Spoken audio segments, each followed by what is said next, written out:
we go with the deep muscles of the extensor compartment of forearm, that is the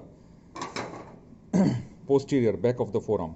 The first muscle, when we retract this brachioradialis and extensor carpi radialis longus muscle and extensor digitorum, when we retract this, we come across to, see here, I have retracted the brachioradialis and extensor carpi radialis longus and brevis on one side and extensor digitorum on the other side. Here we see this muscle, if you are able to see very clearly.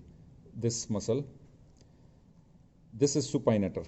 And see the insertion. Here we are able to see the insertion also very clearly. The origin of supinator will be, now see here, very interesting. This origin will be, I will explain with the help of this bones also. Number one, it will take origin from the lateral epicondyle of the humerus. Number two, it will take origin from the, there will be this joint with the radius here.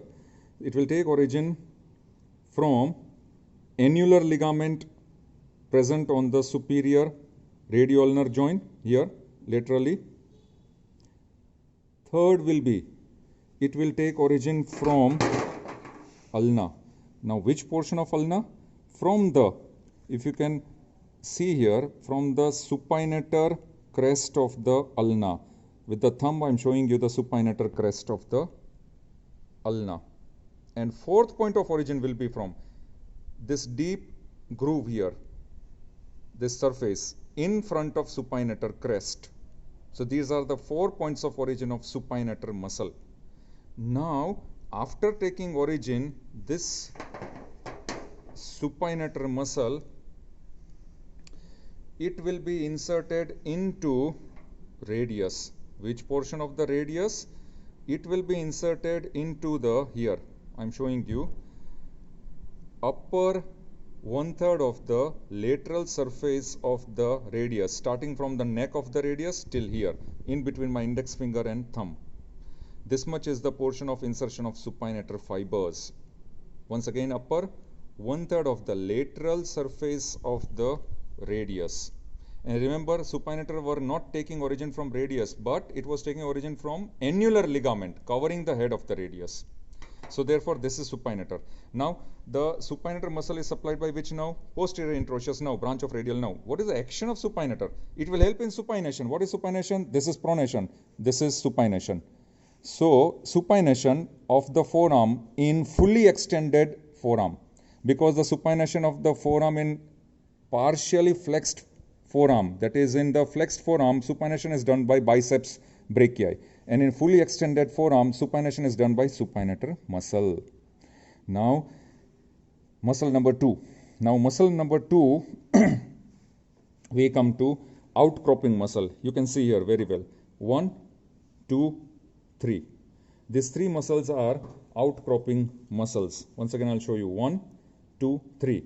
This muscle number 2 here, after supinator, abductor pollicis longus. Now this abductor pollicis longus will take origin from posterior surface of both radius and ulna. In the middle 1/3 of the posterior surface of radius and ulna both. After taking origin, abductor pollicis longus, it will pass as a tendon in between extensor digitorum and extensor carpi radialis longus and brevis. So in between these two, extensor here, extensor carpi radialis longus brevis and extensor digitorum, it will form outcropping muscle. And this abductor pollicis longus will be inserted where? It will be inserted in the base of the first metacarpal bone. What will be the nerve supply? Again, posterior interosseous nerve, which is a branch of radial nerve, and action will be, it will help in the extension and abduction. Remember, abduction as well as extension of metacarpophalangeal joint of thumb. Then we come across to muscle number 3. After supinator and abductor pollicis longus, here, second outcropping muscle along with abductor pollicis longus. This is the extensor pollicis brevis. This extensor pollicis brevis will take origin from posterior surface of which bone? Posterior surface of radius only. And it will be inserted in the, here it will be inserted in the dorsum of the base of the proximal phalanx of the thumb.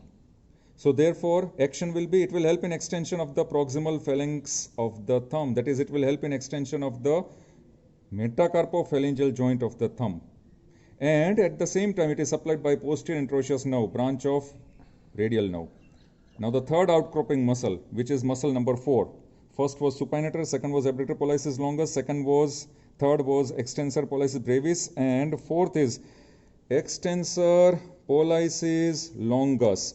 Now this extensor pollicis longus will take origin from posterior surface of the ulna below abductor pollicis longus in the middle part, and it will be inserted longus, remember, because this is extensor pollicis longus. So therefore this extensor pollicis longus will be inserted to the dorsum of the base of the distal phalanx of the thumb. Action will be, it will help in extension of the distal interphalangeal joint of the thumb, and the nerve supply will be posterior interosseous nerve, branch of radial nerve. Then we come across to the last muscle after supinator, abductor pollicis longus, extensor pollicis brevis, extensor pollicis longus, and last muscle will be here. We are able to see this. So this muscle is, see here, a beautiful slip which is going to index finger.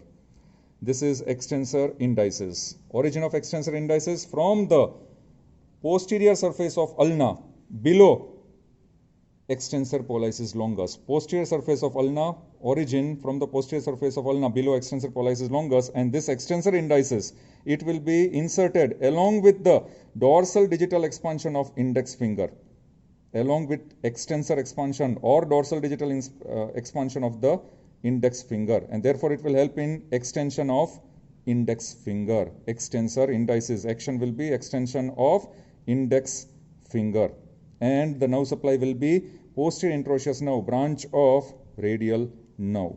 So here we finished the deep muscles of the back of the forearm or extensor compartment.